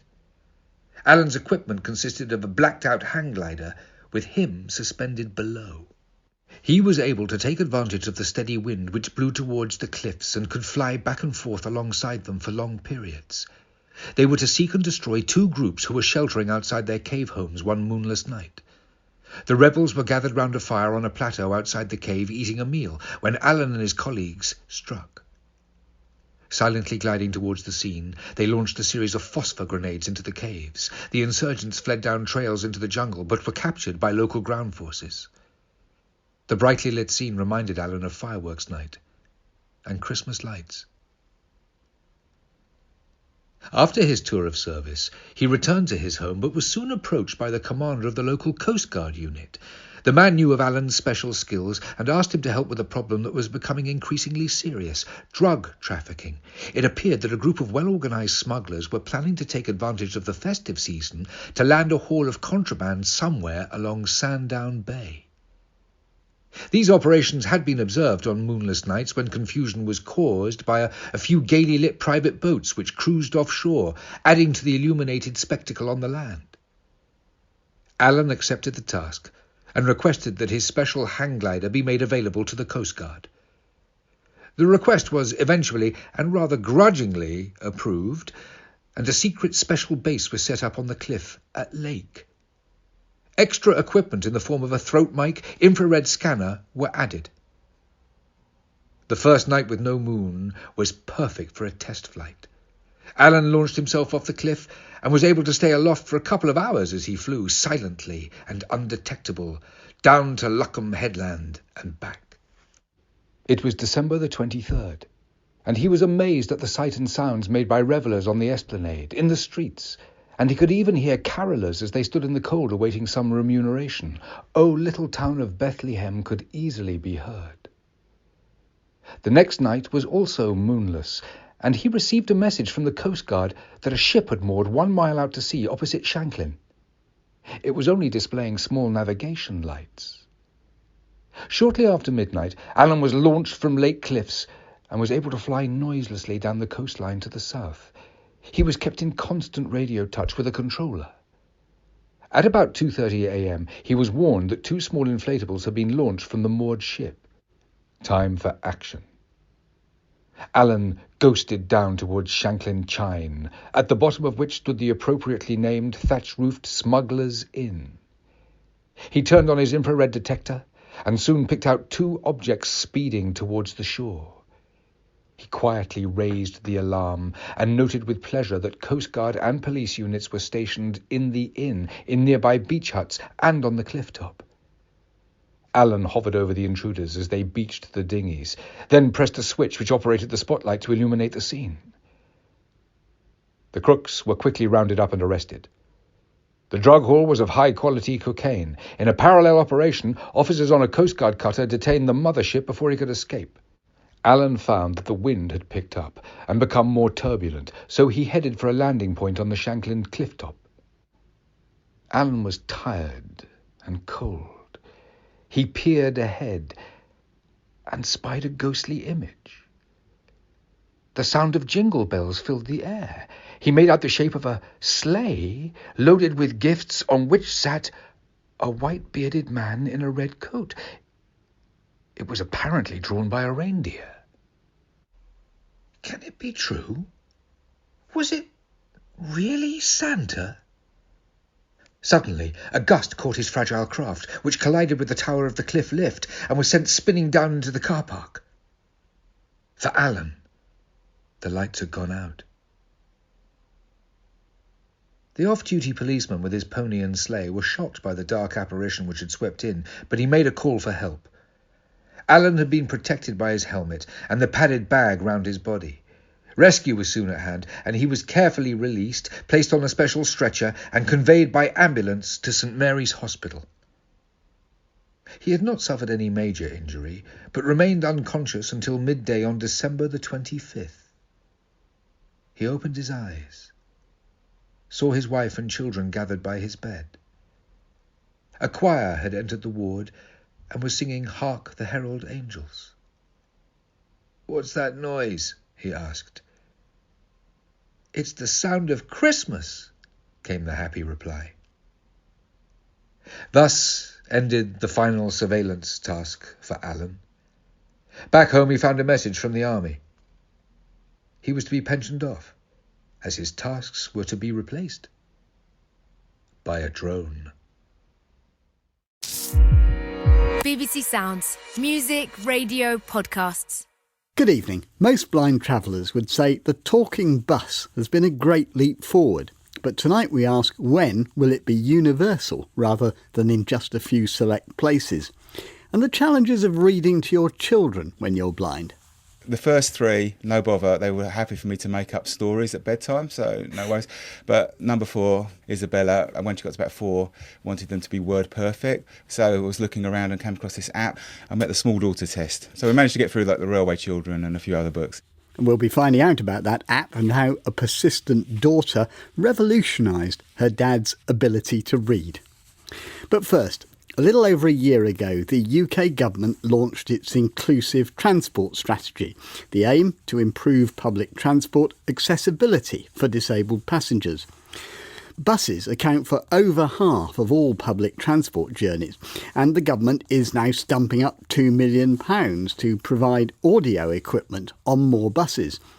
This is the kit that tells you where you've reached on your journey, your next stop and the final destination. In a moment, we'll be looking at just how far that money will go to provide this service nationwide. But first, we asked our bus-using reporter Fern Lulham to take a journey where buses with audio information are already in use. I am sitting on a bus in Brighton, and for once in my life I'm not anxiously counting the bus stops and wondering when my stop is coming up, and that's all because of this lovely lady. The next stop is Brighton Station. Having audio-visual equipment which tells you where you are and when your stop is coming up makes life so much easier when you're visually impaired. But this technology comes at a price, anywhere between £800 and £4,000 per bus, according to the Department for Transport. I wanted to find out whether Brighton and Hove Bus Company has found this to be a price worth paying for them. My name is Victoria Garcia. I'm the Accessibility and Communities Manager at Brighton Hove Buses and Metro Bus. I think we would all applaud the great work that you've done to make public transport more accessible and the benefits that this has given disabled people. Does it also make sense commercially, Victoria? Absolutely. 1 in 5 people in the UK are disabled. However, we're all going to have an accessibility requirement at some point in our lives, whether that be because we become pregnant or become older and start living well with dementia, or we've broken our arm or broken our leg. At some point, every one of the 100% of the population will have an accessibility requirement. So not to make our buses more accessible for disabled people just isn't viable at all. And do you find that even sometimes people without disabilities, it's just helpful to have audio telling them where they are? It is. So an example, if you're travelling at night, windows steam up, don't know where you are, taking the route for the first time, fantastic for tourists, for students, for somebody travelling to an area unknown to them, as well as for people with sight impairment. There is a cost involved, and that has to be recognised. I'm Nick Hill, Commercial Director of Brighton and Hove Buses and Metrobus. Can you just tell me a little bit about the ethos of the leadership of Brighton and Hove Buses in making buses accessible? We kind of started small and we've worked our way through the years. One of the key things has been to have a full-time accessibility manager, we think first in the industry, and encouraging us to all be thinking at all times about the importance of accessibility in everything we do. Sometimes it can actually be free or cheap to do. The key thing is when we introduce something new into our business, whether it's, say, a new bus or new ticketing technology or, say, a new app, making sure that everyone is able to use it. And thinking about other parts of the country that maybe haven't implemented this yet, where is best to start if you're thinking about trying to make buses more accessible? It's about starting off with those simple things and engaging with local groups and users. Ask simple open questions about what they would like to see, and then trialling things and implementing them, testing things, because there's often some simple tweaks you can do to make it better and make it work perfectly from day one. Well, not to be outdone, I thought I would ask a visually impaired bus user myself. Graham Orton is a guide dog user who works for Guide Dogs UK for 3 years. Brighton and Hove Buses used his experience to help them address the needs of visually impaired bus users. It's been tremendous. Getting on board a bus and actually hearing the stops is amazing. It would tell you when the next stop is after it's gone off from the actual bus stop it's been at. I feel relaxed on buses since it's had the audio transmissions on the bus. The actual driver does other things as well. They're telling people when the actual bus is full and if people can move to make sure disability people actually have a seat. Okay, I think I'm nearly at my stop now, so let's see what happens. The next stop is North Street. Alight here for the Royal Pavilion, the lanes and seafront, and change here for buses to all parts of the city. Well, that's Fern Lulham in Brighton, and Fern took the opportunity while she was there to ask the Transport Minister, Nuz Ghani, about what the money they're putting up would be used for. The £2 million is focused on those smaller bus companies that may not feel they've got the finances to put audiovisual in place. Do you envisage using the law to ensure that all buses have audio-visual equipment installed in them? We really want to work in partnership with bus companies and local authorities. But most bus companies understand to increase patronage, they need to provide up-to-date information and data, including on their buses. And if you want your bus passenger numbers to go up, this is the kind of kit that you need to put in service. So is it mainly about cooperation, or could there be law enforcement if it needed it? I think if we're unable to meet our inclusive transport strategy, then obviously we may have to look to legislate. But let's see how we work with bus companies. A lot of them are looking at how they can work with us to get this information up and running. And then we've got fantastic companies like Brighton Buses who are leading the way. Well, that's Transport Minister Nuz Ghani. Well, Keith Richards chairs the Disabled Persons Transport Advisory Committee, known as DIPTAC, which does what it says on the tin, really, advises the government on transport. Keith, we know that talking bus technology is now being used in areas like, well, it's been in London for a long time now, Brighton we heard, Bristol, Hampshire, but how well is the UK actually covered? Well, not very well at all. Most buses in the country are not available with this kind of technology, and that's a real problem. The government is offering this money to small companies. They appear to think that the big companies should be doing this themselves. Yes, I mean, £2 million sounds like a lot of money to you and me, but actually it's a drop in the ocean in terms of what would be required to be spent across the whole sector, all buses, to bring them up to a standard. But it's good that it's being focused on those smaller operators, because those are the ones who are least likely to invest the money. I think the real thing that came out of your report was that there are real commercial reasons why this is being done already by the industry, and that is that it brings in more custom, and that's not just from disabled people but from people who are visitors or otherwise anxious or confused when using public transport. But the law needs to change, it needs to be brought in, and this needs to be made compulsory. The minister seemed reluctant to commit herself to legislation forcing bus companies into installing talking technology. Do you think that is what will be necessary in the end? I think it will. I mean, there are lots of past examples where where guidance and encouragement has been provided, and some deliver and some don't because they don't have to. A lot of companies don't necessarily see that this is a requirement, this is necessary. And I think those businesses need to be made to understand that if they don't do this, there will be consequences for them. But that has to go hand in hand with financial support to help them deliver these kind of outcomes that will improve people's journeys. That's Keith Richards from the Disabled Persons Transport Advisory Committee, or DIPTAC. Now, it seems we did something right on last week's programme about local organisations of blind people. Helen Roseblade Old is director of the Oxfordshire Association. She says it was a very accurate reflection of their situation and a real boost to hear the positive reactions to their local services given airtime.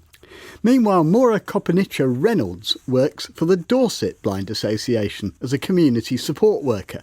She emailed, "We currently support 1,500 people with sight loss. We have approximately 300 volunteers and 16 staff. Some of our more unusual activities include bongo drumming sessions and acoustic shooting. And we're working in partnership with the Macular Society to offer something called eccentric viewing and steady eye technique, which, thanks to Moira, brings us very neatly to our next item. People consistently tell us on this programme that reading is one of the things they missed most when sight begins to go. And eccentric viewing, or EV, lies at the heart of a technological development that increasing numbers of people are using. For a couple of years now, Dame Judy Dench has been one of them. She uses it to help her learn her lines. I suffer from macular degeneration and I find it very, very difficult to learn scripts or to read in any way. But this is an app that has been developed by the Royal Holloway and it's enormously beneficial. It can be faster or slower, it can be larger or smaller, and it has a kind of focal point thing that moves across, and it really is a huge help. And I hope a lot of other people find it as beneficial as I do. Well, that's Dame Judy Dench giving us a brief introduction to something called the EV News app. It's been around for getting on for 10 years now, but it's just been upgraded. Its inventor is Professor Robin Walker from the Department of Psychology at Royal Holloway, University of London, and he joins me now. Robin, first of all, this app sounds well beyond a magnifier or magnification. So from a layman, how does this work? What can it do and who's it for? The way the app works is it takes text from, say, an e-book and it scrolls it as a single line from right to left, similar to, say, a news ticker along the bottom of a TV screen. And you can enlarge the text to help people who've still got some remaining peripheral vision, if they've got macular loss, to try and read that text as it scrolls along. And the main advantage is you don't have to look at the text in the normal way you would read by directing your eyes to look at each word.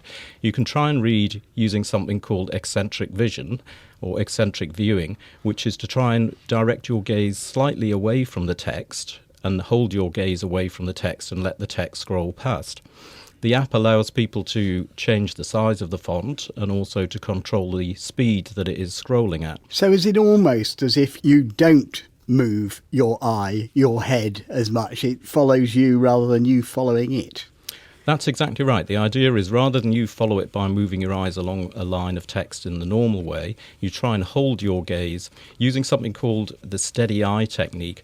It is a difficult technique to get used to. It does need some practice. So not necessarily for everyone? Not necessarily for everyone. It's designed specifically for people who do have essential vision loss. And people using it how? On their tablets, their iPhones, their laptops? Well, as you mentioned, when we first released it, which was about back in 2011, it was designed as an iPad app, which is freely available for tablet devices on the App Store or Google Play, and it only works for e-books. The new release is called EV Platform, and that allows people to read current news content. You can select today's BBC headlines. It will present your emails, only Gmail at the moment, as well as e-books as well. And this is free? This is not a commercial enterprise? This is entirely free. We've always wanted it to be made freely available. And the current version should work on any web browser, so you don't have to download anything. You just go to the address and it should work on whatever web browser you use, Safari or Firefox, etc. Let me bring in Jonathan Ward. Jonathan, you've been using an earlier version of Robin's system. Tell us a bit about, well, first of all, your degree of vision. That will help. I've had sight problems since I was about 9, 10, something like that. So I can remember just picking up and reading a newspaper. But over the last a very long time, my sight has deteriorated. So I have no central vision left at all. So I've gone through magnifiers, video, the whole works really, until I picked up this aid, probably about 2012, something like that. And I gather that there is a story behind how you picked up on it, isn't there? Well, I've got lots of children. It seems like how many? We better specify. Well, it feels like hundreds, but it's actually just had 5. Mm-hmm. The first 3, no bother. They were happy for me to make up stories at bedtime. But number 4, Isabella, when she got to about 4, wanted them to be word perfect. So obviously reading with a magnifier didn't really give me the sort of, couldn't really read with the fluency that she required. So I was looking around and came across this app. So I used the scrolling line. I fixate as Robin describes. But I also use the sort of built-in magnification of the iPad as well. So I get a little bit of extra magnification. So I have like one word scrolling across the page at a time. And so how much faster, how much more fluent has it made you? I wouldn't say I was as fluent as like yourself or a radio presenter, but I met the small daughter test. So we managed to get through like the Railway Children and a few other books, yeah. So. Right. Robin, I mean, I'm quite surprised that I've not talked about this with you or anyone else before. Does that mean it's not as well known or as much used as it should be? I think that's right. The main source of information for people if they have been diagnosed with macular degeneration, one of the most useful things they can do is contact the Macular Society and look at all the information on their website. They have been publicising this, but I think people have a tendency to go to an optician or see somebody and then they are given a magnifier, and what they aren't given is extra advice, which is really what they need about something like this, so other strategies they can use. And that's, I guess, one of the things that I feel is important, that we don't overplay this to say this is the solution to all your problems. I mean, Jonathan, what are the challenges in using it? You have to have an e-book, and most of those books are out of copyright, so that tend to be older texts. And actually the hard part is you have to be fairly technically literate to actually get those books. Sometimes a little help would be required probably to actually download books to put on it. Yeah. Robin, perhaps you could say a bit more on what is this rights issue? It's something I hadn't appreciated when I started, but if you buy an e-book yourself online for your Kindle or whatever, they're encrypted by the publisher, so you can only read it on a Kindle. My original app, it's called the MD for Macular Degeneration EV Eccentric Viewer Reader, and that only works with out-of-copyright books. Now, there are various places like Project Gutenberg, you can download a free e-book like Great Expectations, but not every child wants to hear Great Expectations as their bedside story.